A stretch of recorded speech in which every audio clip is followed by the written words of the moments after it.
اعوذ باللہ من الشیطان الرجیم بسم اللہ الرحمن الرحیم۔ معزز سامعین کرام، السلام علیکم ورحمۃ اللہ وبرکاتہ۔ آپ کی خدمت میں موضوع گفتگو چہاردہ معصومین علیہ السلام کی سیرت طیبہ کے حوالے سے بیان ہو رہا ہے۔ آج اس سلسلے کی چھٹی نشست ہے اور آج ہمارا موضوع ہے حضرت امام زین العابدین علیہ الصلاۃ والسلام، جن کا لقب زین العابدین ہے اور جن کا نام علی ہے، علی ابن الحسین علیہ السلام۔ کربلا کے واقعے کے اندر امام زین العابدین علیہ السلام کی عمر مبارک تقریباً 22-23 سال ذکر کی جاتی ہے، بعض مورخین کے مطابق 25 سال، 22 کے 22 اور 23 سال۔ بہرحال جوانی کا عالم ہے جس وقت امام کربلا میں موجود ہیں۔ میں کوشش کروں گا کہ آپ کی خدمت میں کربلا کے بعد جو امام زین العابدین علیہ السلام نے زندگی گزاری اس کو آپ کی خدمت میں پیش کروں۔ تقریباً 61-62 ہجری سے لے کر 95-94 ہجری 95 ہجری جس میں امام کی شہادت ہوئی ہے، یہاں تک کہ جو امام زین العابدین علیہ السلام کی زندگی ہے تقریباً 38-40 36-37 سال کے قریب بنتی ہے۔ امام زین العابدین علیہ السلام نے کس طرح زندگی گزاری ہے، کیا کام کیے، کس طرح معاشرے کو ڈیولپ کیا، کس طرح معاشرے کی اصلاح کی، میں کوشش کروں گا کہ آپ کی خدمت میں ان چیزوں کو اس مختصر وقت میں بیان کروں۔ امام زین العابدین علیہ السلام کی زندگی سمجھنے سے پہلے میں ایک چیز ضرور آپ کی خدمت میں پیش کروں گا کہ آپ کو تاریخ کے کچھ واقعات یا حالات اور گراؤنڈ ریئلٹیز اس وقت کی بتانا کہ مکہ اور مدینہ اخلاقی طور پہ بالکل پستی میں جا چکے تھے۔ یعنی پستی میں جانے سے مراد یہ ہے کہ میں آپ کو ایک حدیث امام جعفر صادق علیہ الصلوۃ والسلام کی سناؤں گا کہ امام جعفر صادق علیہ السلام فرماتے ہیں کہ ارتد الناس بعد قتل الحسین، قتل حسین کے بعد یعنی کربلا کے بعد ارتد الناس، لوگ مرتد ہو گئے، لوگ اسلام سے پھر گئے، مرتد یعنی پھر گئے، الا ثلاثہ، سوائے 3 لوگوں کے علاوہ کوئی بھی اسلام پہ نہیں رہا، باقی نہیں رہا مکہ اور مدینہ میں۔ آپ اندازہ کریں کتنا اہم ترین یہ جملہ ہے کہ صرف 3 لوگ، اونلی 3 persons، 3 لوگوں کے علاوہ کوئی بھی اسلام پر باقی نہیں رہا۔ کون ہیں یہ 3 لوگ؟ یحییٰ بن ام طویل، جبیر بن مطعم، ابو الخالد کابلی، ان 3 کے نام ذکر ہوئے تاریخ میں۔ ان کے علاوہ ایک بھی مکہ اور مدینہ میں اسلام پہ نہیں تھا، اہل بیت کے علاوہ۔ گھرانہ اہل بیت کی بات نہیں ہو رہی، عام پبلک کی بات ہو رہی ہے۔ امام صادق علیہ السلام کہہ رہے ہیں عام پبلک میں، عام لوگوں میں ایک بھی دین پہ قائم نہیں رہا تھا، سب مرتد ہو گئے تھے۔ مرتد اسے کہتے ہیں جو اسلام لایا، اسلام سے پھر گیا، پھر واپس اپنے اسی پرانے مذہب پہ چلا گیا، بت پرستی پہ یا کوئی بھی مذہب جس کو وہ اختیار کیا ہوا تھا اس پہ واپس پلٹ جانے کو کہتے ہیں مرتد۔ اس شخص کو کہتے ہیں یہ مرتد ہو گیا، اور یہ عمل ارتد ہے، ارتداد ہے۔ بہرحال امام زین العابدین علیہ السلام جس ماحول میں اب کربلا کے بعد مدینہ میں ہیں، سنیں کتنا سخت ماحول ہے۔ سیاسی طور پر مسائل الگ ہیں، حکومت کی طرف سے امام زین العابدین علیہ السلام پر شکنجے ہیں۔ شکنجے سے مراد مخبر موجود ہیں، امام زین العابدین علیہ السلام کے اوپر نظریں رکھے ہوئے ہیں، اور امام کھل کے کوئی بھی کام نہیں کر سکتے، حتیٰ کہ کھل کے امام لیکچرز بھی نہیں دے سکتے تھے۔ جیسے میں ابھی آپ کی خدمت میں بیٹھ کے درس دے رہا ہوں، امام زین العابدین کا اتنا کٹھن ماحول تھا کہ درس بھی بیٹھ کے نہیں دے سکتے تھے کھلے عام، پابندی تھی، بولنے پہ پابندی تھی، ایسا ماحول تھا حکومت کی جانب سے، اتنا سخت ماحول تھا امام پر۔ یہ ماحول، یہ شکنجے تھے، اور نیچے لوگوں کی حالت یہ تھی کہ مرتد ہو گئے تھے، لوگ اسلام سے پھر گئے تھے۔ ایک جملہ تاریخ کا اور سن لیں، تاریخ میں ہے کہ شام کے اندر جو مرکزی حکومت تھی، شام کے اندر جب حکمرانوں کو رقص و موسیقی کی محفلیں سجاتے تھے، رنگین محفلیں اور رقص و موسیقی کی محفلیں سجانے کا جب انہیں شوق ہوتا تھا تو ناچنے والی رقاصائیں، مشہور رقاصائیں مکہ اور مدینہ سے بلائی جاتی تھیں۔ یہ حالت ہے امام زین العابدین علیہ السلام کے دور میں، اخلاقی پستی، سماجی پستی، عبادی پستی، ہر چیز میں لوگ پست ہو چکے تھے، معاشرہ زیرو پہ جا چکا تھا۔ جیسے رسول اللہ صلی اللہ علیہ وآلہ وسلم دنیا میں آئے تھے عرب معاشرے میں اور بالکل زیرو پہ تھا، رسول اللہ نے اس کو اٹھا کر اپ گریڈ کیا تھا، معاشرے کو بہترین امت بنایا تھا، تو اب واپس معاشرہ زیرو پہ جا چکا تھا۔ اور امام زین العابدین علیہ السلام کے سامنے یہ بہت بڑا چیلنج تھا، بہت بڑا چیلنج ہے، یہ بہت بڑا کام ہے کہ ایک زیرو پہ گئے ہوئے معاشرے کو واپس آپ نے اپ گریڈ کرنا ہے، اوپر اٹھانا ہے۔ یہ امام زین العابدین علیہ السلام کے سامنے وہی کام تھا جو پیغمبر اکرم کے سامنے تھا۔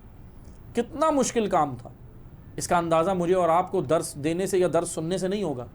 جب ہم میدان میں نکلیں، لوگوں کی تربیت کریں، گراؤنڈ پہ اتریں، لوگوں کی تربیت کریں، اور وہاں جب جو مشکلات ہمیں پیش آئیں تو ہمیں پتہ چلے کہ تلوار سے بڑا جہاد لوگوں کو انسان بنانا، تلوار سے بڑا جہاد لوگوں کی تربیت ہے، تلوار سے بڑا جہاد لوگوں کی فکر بنانا، لوگوں کی سوچ تبدیل کرنا، تلوار سے بڑا جہاد۔ اور امام زین العابدین علیہ السلام نے یہ بڑا جہاد کیا ہے، تلوار سے بھی بڑا جہاد کیا امام زین العابدین علیہ السلام نے۔ آئیں آ کر دیکھتے ہیں کیا کیا امام زین العابدین علیہ السلام نے۔ میں ان کی اسٹریٹجی بھی بتاؤں گا کس طرح کیا۔ امام علی ابن الحسین علیہ السلام زین العابدین علیہ السلام نے، معاشرہ آپ کے سمجھ آ گیا کہ بالکل اخلاقی پستی میں ہے، زیرو ہو چکا ہے، سارے لوگ مرتد ہو چکے ہیں سوائے 3 لوگوں کے، اور امام زین العابدین علیہ السلام کھل کے کام کر نہیں سکتے۔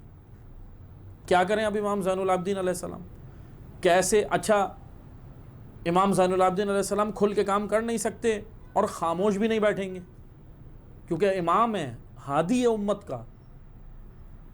اگر امام اور ہادی خاموش ہو جائے تو ہدایت ختم ہو جائے گی، اور ہدایت ختم ہو جائے تو زمینیں تباہ ہو جائیں گی، لوگ تباہ ہو جائیں گے۔ اس لیے خدا ہادی سے اور ہدایت سے خالی زمین کو کسی عصر میں نہیں چھوڑتا۔ یہ بہت بڑا چیلنج ہے امام زین العابدین علیہ السلام کے سامنے۔ ایک طرف بولنا ہے اور ایک طرف بولنے پہ پابندی ہے۔ اللہ کی جانب سے حکم ہے بولنا ہے، اور روئے زمین پہ جو حکومت ہے شیطانوں کی وہ بولنے نہیں دیتی۔ آپ مجھے بتائیں اگر ایسا دور آ جائے تو کریں کیا؟ مولا علی پہ بھی ایسا دور آیا، امیر المومنین جس اسٹیج پہ پہنچ گئے تھے وہاں پہ کیا بولتے ہیں؟ ایک جگہ پہ نہج البلاغہ میں مولا کہتے ہیں، جب خلافہ کا دور تھا تو اس وقت مولا علی بعد رسول جو مولا علی کے اوپر حالات ہوئے، اس میں مولا علی کہتے ہیں کہ میں بولتا ہوں تو مجھے کہتے ہیں ابو طالب کا بیٹا اقتدار کی لالچ میں بولتا، اور اگر میں خاموش رہتا ہوں تو کہتے ہیں علی جنگ بھول گیا ہے، علی کو اب لڑنا نہیں آتا۔ پھر مولا علی کہتے ہیں یہ مجھے جانتے نہیں ہیں، میں اب 60 کے پیٹھے میں ہوں، 60 سال کا ہوں، اور جب میں 20 کا بھی نہیں ہوا تھا تو ان کے باپ داداؤں کو میں نے جنگ کا مزہ چکایا تھا۔ امیر المومنین یہ کہہ رہے ہیں۔ ایسا ماحول آتا ہے، الہی رہبروں پہ آتا ہے، اللہ کی جانب سے جو رہبر ہوتے ہیں، لیکن ان کی بصیرت اس وقت دیکھیں، الہی رہبروں نے جو ایسے ماحول میں کام کرنا ہوتا ہے وہ اپنی بصیرت سے کرنا ہوتا ہے، الہی بصیرت سے کرنا ہوتا ہے۔ اب دیکھیں امام زین العابدین علیہ السلام پر یہی دور ہے، حکومت کی جانب سے پابندی ہے، لیکچر بھی نہیں دے سکتے۔ یا میں اور آسان زبان میں بتاؤں، اگر امام زین العابدین علیہ السلام کے پاس آ کے لوگ، جیسے آپ نے دیکھا ہوگا کرونا کے دور میں ہوا تھا جب لاک ڈاؤن لگا تو کیا ہوتا تھا کہ ایک ساتھ 4-5 افراد کھڑے نہیں ہو سکتے باہر سڑک کے اوپر، یا آپ نے دیکھی ہوں گی ایس او پیز جو تھیں، ہو بہو یا ہم پیچھے چلے جائیں، امام زین العابدین علیہ السلام کے گھر میں ان سے ملنے کے لیے ایک ساتھ 4-5 آدمی نہیں جا سکتے تھے، ایسی پابندیاں حکومت کی جانب سے تھیں۔ 4-5 آدمی ایک ساتھ نہیں جائیں گے، امام زین العابدین علیہ السلام کے ساتھ نہیں بیٹھیں گے۔ اتنی پابندیوں کے ماحول میں امام زین العابدین نے ابو حمزہ سمالی جیسا شاگرد تیار کیا، اتنی پابندی کے باوجود فرات بن احنف جیسا شاگرد تیار کیا، منہال جیسا شاگرد تیار کیا، بڑے بڑے جید نام ہیں امام زین العابدین علیہ السلام نے تیار کیے۔ 173 بہترین صحابی امام زین العابدین علیہ السلام نے تیار کیے، اپنے ساتھی تیار کیے۔ 173 میں یہ وہ بتا رہا ہوں جو امام زین العابدین علیہ السلام کی کریم تھی۔ کریم یعنی امام زین العابدین علیہ السلام نے جن کو یہ خواص تھے، عوام نہیں تھے، ان کو امام زین العابدین علیہ السلام نے الگ سے چھپ چھپ کے لیکچرز دی۔ حکومتی مشینری اپنا کام کر رہی ہے مختلف طریقوں سے، لیکن امام زین العابدین علیہ السلام نے ایک بہت خوبصورت طریقہ اپنایا، گیٹ ٹوگیدر کا، لوگوں کو جمع کرنے کا ایک اور طریقہ اپنایا۔ دیکھیں آج ہمارے لیے بڑا میسیج ہے، اگر کبھی ایسا وقت آ جائے کہ حکومتیں کام نہ کرنے دیں، ظالم آپ کو کام نہ کرنے دے، تو بھائی کیا کریں؟ بولنے پہ پابندی ہے۔ امام زین العابدین علیہ السلام نے کیا کیا؟ لوگوں کو گیٹ ٹوگیدر کیا، جمع کیا، اور جانتے ہیں کیا کیا؟ دعا کے نام سے صحیفہ سجادیہ میں جتنی دعائیں ہیں، ایک میں بھی ہمیں یہ نظر نہیں آتا امام کہہ رہے ہو پروردگارہ رزق میں برکت دے دے، روٹی دے دے، راشن دے دے، چنا دے دے، چاول دے دے، اناج دے دے، نہیں، وہ ساری دعائیں صحیفہ سجادیہ، صحیفہ کاملہ کی جو دعائیں ہیں، سب میں امام نے عقائد بیان کیے، ذمہ داریاں بیان کی، رسپانسبلٹیز بیان کی، اور تعلیمات آل محمد کو عام کی۔ سہارا دعا کا لیا، طریقہ دعا کا اپنایا، اور کام اسپیچ والا کیا ہے امام نے، تقریر والا کام کیا۔